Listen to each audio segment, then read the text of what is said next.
not sure how a disruptor can be quiet. It's almost an oxymoron, isn't it? It is 10 quiet disruptors in American church life. So, Dad, you that's your terminology. This is an episode that I know you wanted to do. So I'm kind of curious what you mean by a quiet disruptor. Because when I think of disruption, I think of, people acting up in the church service or snoring in a church service.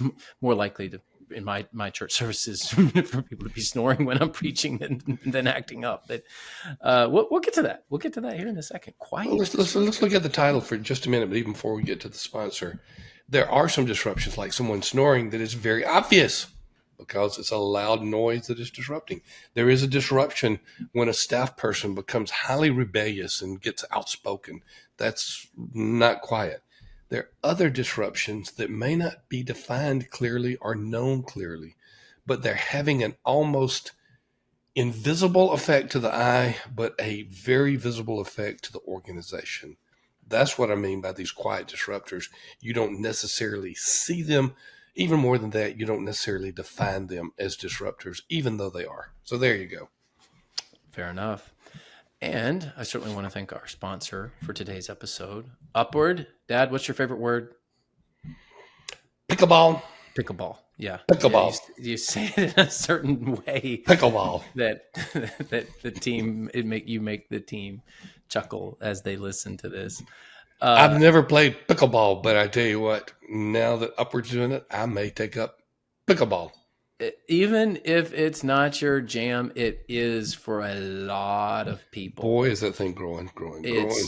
And I'm so grateful that they rolled out this program. When we first onboarded Upward as a sponsor a long time ago, that was something we asked them is, are you going to do pickleball? And they told us, they said, it's in the works, but we weren't allowed to say anything. But guess what? Exciting news. Pickleball has arrived. And Upward is giving away 2 free net sets while supplies last. Can you do that? Pickleball net sets? The pickleball net sets. Pickleball net sets.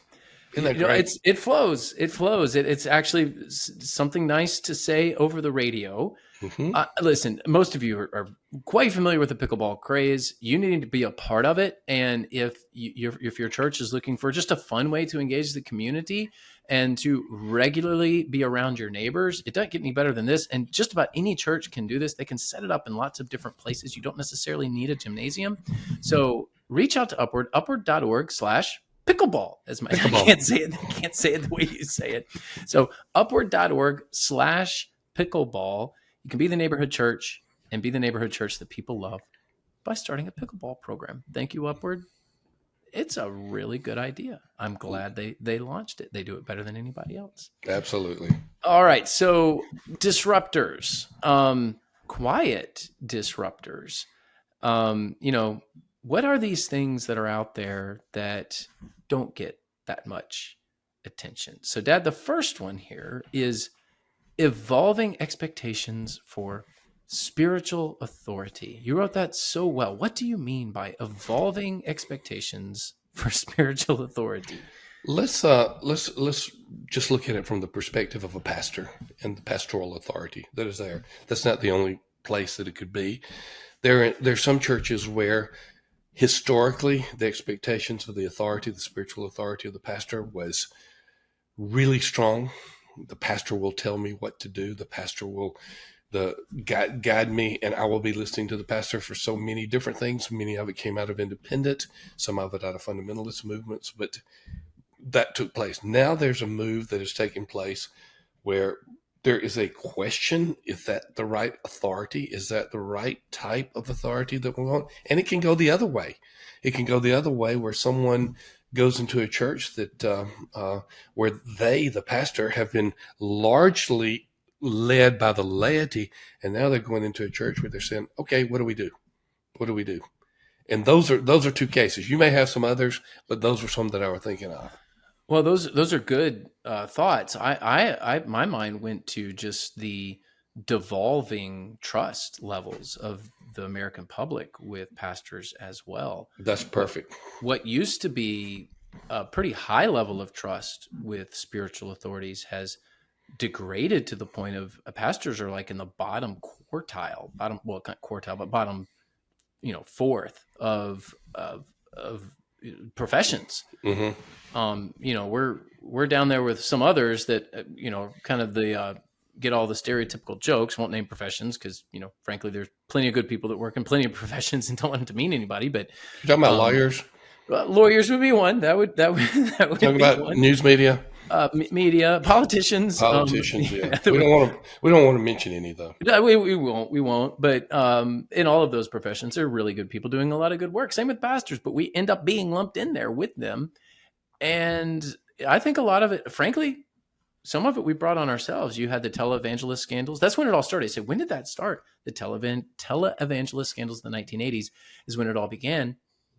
And then you throw in things like some of the sexual abuse scandals as well that have occurred in denominations, obviously the Catholic Church, denominations like the Southern Baptist Convention. It's a very real problem. And that erosion of trust has caused people to look at spiritual authority in a very different way. And it typically has not been a good light. The second one is more good than bad.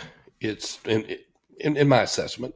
You could certainly go either direction on it. It's blurring the lines between personal and private faith. And what I'm saying here is, all right, I use the example of my parents and then maybe me as a parent. When I grew up under the tutelage, spiritual leadership of my dad and my mom, we whispered about spiritual matters. It was almost like this isn't something you really talk about, and you certainly didn't talk about it to other people because it was very private, and I never could understand that. I just never did.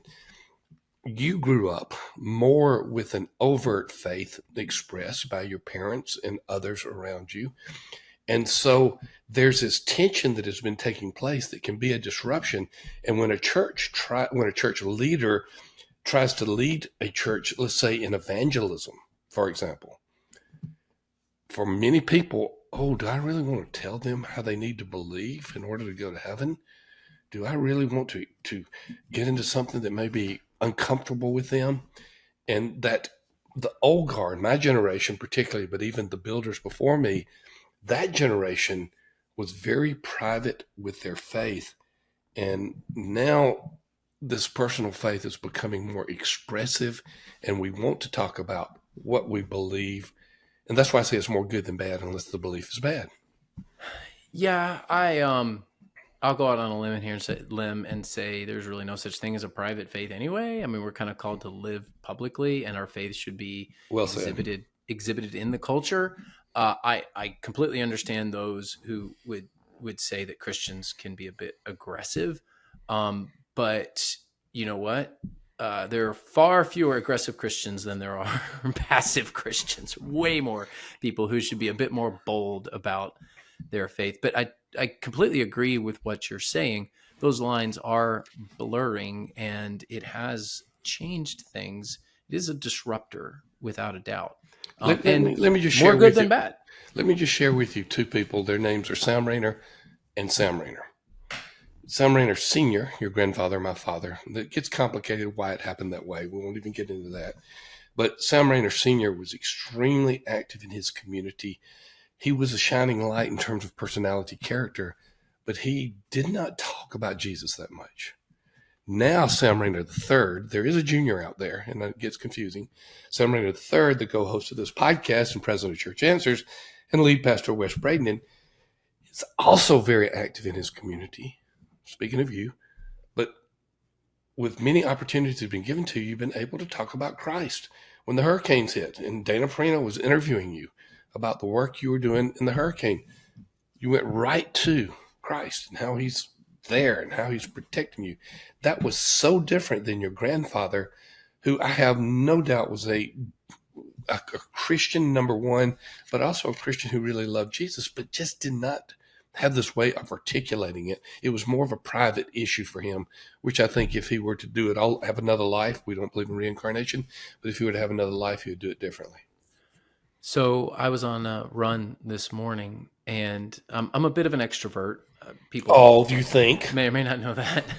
I like talking to just random people, and I ended up running alongside somebody who was biking and just struck up a conversation. They wrote, I shared Christ with them. We were talking about spiritual matters and got to know this person's name. And, they live in the neighborhood, a couple neighborhoods over, and they were just out on a bike ride. So we just started talking. He rode while I ran, and we talked together. He must be, I think he's an extrovert too. Most bikers would have rode on and like, they don't want to stick around for this. But it was a great opportunity to share my faith. And there I was just in the neighborhood on my run, talking to random people. I do the same thing in the park. I do the same thing. If I find you and if you're willing to talk, I'm going to stick around. If you're on the airplane and you sit next to me and you don't have your earbuds in, you're going to talk. So, yeah, I like doing that. No, the firstborn, that's so different than the father.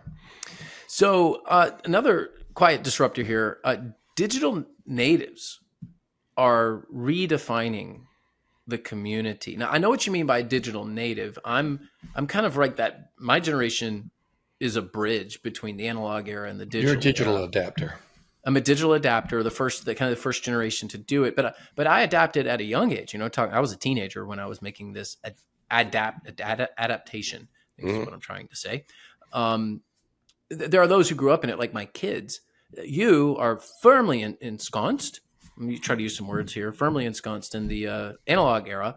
So, what do you mean by digital natives redefining the community? Well, your children. The preteens in particular, but some of the teens as well, they have never known a world without a digital community. And I know that you're very protective about when your kids can go on social media and at what age, and so have your brothers and the way that happens. But for many kids, they're on social media, they're in other digital areas where their community is largely built around people that they don't see or personally know. And you get that type of attitude. And I say attitude, I'm not talking about bad attitude, just different attitude in with the analog generation like me and even those older than I am. And it's going to be a different world when you start talking about getting to know people. It's going to be a different world about getting these digital natives into small impersonal groups. I think it's happening. I'm predicting it's happening. I have a book that'll be out in August called the Anxious Generation Goes to Church, and then another one that follows that about the analog generation or about the analog church. I think it's happening, but digital natives are different. And someone like me does not, there's different to me as someone of another ethnicity and tongue. That's how different they are. I would think so. I have just as much. I have plenty in common with Jesus, our Spanish-speaking pastor, and I think less in common with some of our middle schoolers who are always on their phones. So I think you're right. The fourth point here is that micro communities are getting to a place where they have a greater influence. So Yeah. what do you mean? What do you mean by a micro community? On the one hand, I mean small groups. So that would definitely be a part of it. So there is a greater influence of small groups, but it's beyond that. There's community groups, there are digital groups, there's pickleball groups. There are these smaller groups that are now beginning to exert their influence in culture more than the large gathering. The boomers were the generation of the large gathering. That's why we flocked to the mega churches. Many of us did. That's why we were the big concert group, though it's not gone away. But these micro communities are becoming a greater influence. Completely agree. And when we say micro communities, we're not necessarily talking about micro churches. That's a whole nother. I recognize that paradigm, a valid paradigm, by the way, more niche than anything else. But the desire to be in a smaller group setting, particularly post-COVID with Millennial and Gen Z, I think that trend will last. How long is tough to predict any trend, but I do think it is a generational trend that is very different from the baby boomer generation, which did like big, large gatherings, generally speaking. Generally, I did because I loved anonymity. Yes. And I think that you're going to see millennials and Gen Z gravitate more towards these micro communities. They're already doing it online, right? They already create these micro communities digitally. Even though they're communicating with the world through social media, that world also tends to they tend to collect in very small circles too. I recently So read a Wall Street Journal article about AI, and of course, that's not equivalent to social media, but AI and how many of the younger people are now creating businesses from small groups through AI and how it develops. So there's so much going on. I mean, I'll be dead before I have to worry about it all. you don't have to worry about it now. So there you go. Donation dynamics are changing as well within churches. Obviously, this is something that church growth services can help with. Yeah, church growth services is the best in developing funds, and whether it's a new building or whether it's a renovation or debt retirement, whatever it would be. But one of the things they realize that we learned early from church growth services and from others is that when COVID came along, digital giving accelerated. And it accelerated to such a point now that it has been extremely helpful to churches, because someone who gets into the habitual pattern of attendance that say 1 out of 2 Sundays, if they're on recurring giving, they're going to give. And so I think it's been healthy overall for the donation dynamics. And, our friend Mike Stottlemyre and the folks that help churches raise money, church growth services, they understand this, and they're leveraging that in a good way. Indeed. Shout out to another sponsor of ours, Church Teams, who can also help with online giving. Oh yeah, yeah. Because Church Growth Services does not do online giving. Correct. Theirs is about development, fundraising, stewardship, generosity. Yeah, you're right about teams. So you call Church Growth Services if you need a generosity culture in your church or or help with a campaign, and you go to go.churchteams.com if you want help with the digital side of it. So we've got these great.